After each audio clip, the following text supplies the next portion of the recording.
Hi friends, நிறைய பேர் ரொம்ப இரிட்டேட்டடாக இருக்கேன், ஃப்ரஸ்ட்ரேட்டடாக இருக்கேன் லைஃப்பில் அப்படிங்கிறது நிறைய பேர் சொல்லி நீங்கள் கேள்விப்பட்டிருப்பீங்க. ஸோ ஃப்ரஸ்ட்ரேட்டடாக இருக்கும்போது ஏன் ஃப்ரஸ்ட்ரேட்டடாக இருக்கும், எப்படி இதை மேனேஜ் பண்ணலாம் அப்படிங்கிறது இந்த பதிவில் பார்க்கலாம். ஸோ அது ஃப்ரஸ்ட்ரேட்டடாக இருக்கும் அப்படிங்கிறதுனா கண்டிப்பாக அவங்களுக்கு ஏதோ மனசில் ஒரு இன்செக்யூரிட்டி இருக்குது, ஏதோ ஒரு அன்சர்டனிட்டி இருக்குது, அவங்களால செய்ய முடியாத ஏதோ இன்கேப்பபிலிட்டிஸ் இருக்குது. அதனால அவங்களுக்கு அது வெளியில் எப்படி தெரிய வருதுன்னா அவங்களுக்கு ஒரு இரிட்டேட்டடாக ஒரு ஃப்ரஸ்ட்ரேட்டடாக இருக்கிற மாதிரி தெரியுது. இதுக்கு நீங்கள் பார்த்தீங்கன்னா மெயினாக நம்ம அதை அக்னாலேஜ் பண்ணணும். எந்த ஒரு நெகட்டிவ் எமோஷன் இருந்தாலும் எனக்கு அது இல்லைன்னு நம்ம சொல்கிறத விட அதை அக்னாலேஜ் பண்ணிட்டோம்னா அதோட மேனேஜ்மெண்ட் ரொம்ப ஈஸியராக போயிடும்.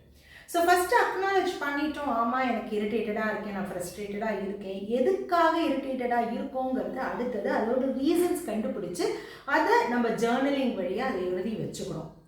நாளளவில் அது எழுதி வைக்கும்போது அது ஏதாவது ஒரு பேட்டர்ன் ஃபாலோ பண்ணுறதா அப்படிங்கிறது நம்ம பார்க்கலாம்.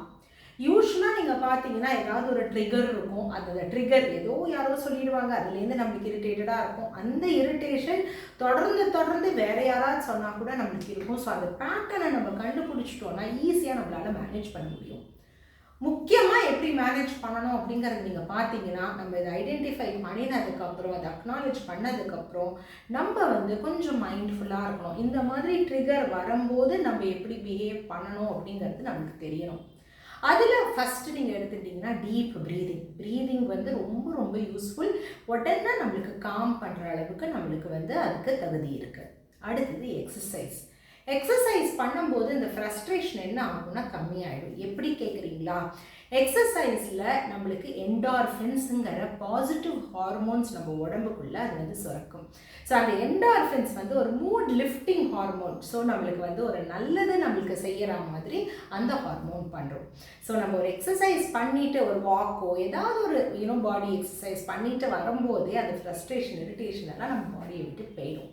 ஸோ இது ரொம்ப இம்பார்ட்டண்ட். ஏன்னா நெகட்டிவ் எமோஷன்ஸை நிறைய நேரம் நம்ம உடம்புல வச்சுட்டே இருந்தோம் அப்படிங்கிறதுனா அங்கங்கே வலிக்கிற மாதிரி இருக்கும். அது மட்டும் இல்லாமல் லாங் டேர்ம் அதாவது க்ரானிக் டிசீசஸ்க்கு நம்ம ஆளாகிறதுக்கும் வாய்ப்பு இருக்குது. ஸோ அந்த ஃப்ரஸ்ட்ரேஷனை நம்ம அப்பப்போ ப்ரெஷர் குக்கர் மாதிரி அந்த ப்ரெஷரை ரிலீஸ் பண்ணிகிட்டே இருக்கணும். அடுத்தது அப்படிங்கிறது பார்த்தீங்கன்னா சரி இதெல்லாம் நான் பண்ணிட்டேன் அப்படிங்கிறதும் எனக்கு அது எதுவும் பெருசாக ரிசல்ட் கிடைக்கலன்னா உங்களுக்கு ஒரு நண்பர் இருப்பாங்க, இல்லை யாராவது உங்களோட மென்டர் இருப்பாங்க, அவங்கள்ட்ட போயிட்டு நீங்கள் உரையாடலாம். இப்படிலாம் நான் நடந்தது, இதுக்கு நான் என்ன பண்ணணும் அப்படிங்கிறது அவங்கள்ட்ட ஆலோசனை கேட்கலாம். இல்லையா ஒரு ப்ரொஃபஷ்னல் ஹெல்ப் நீங்கள் எடுத்துகிட்டு அதுலேருந்து நீங்கள் உங்களை அதை ஓவர் கம் பண்ணுறதுக்கு பார்க்கலாம். எப்போதுமே நெகட்டிவ் எமோஷன்ஸை ரொம்ப நிறைய நாள் உங்கள் மனசில் வச்சுக்காதீங்க. உங்களுக்கு தான் அது பாதகமாக இருக்கும். நீங்களும் ட்ரை பண்ணி சொல்லுங்கள் நீங்கள் என்னெல்லாம் பண்ணுறீங்க உங்களோட ஃப்ரஸ்ட்ரேஷன்ஸை ஓவர் கம் பண்ணுறதுக்கு.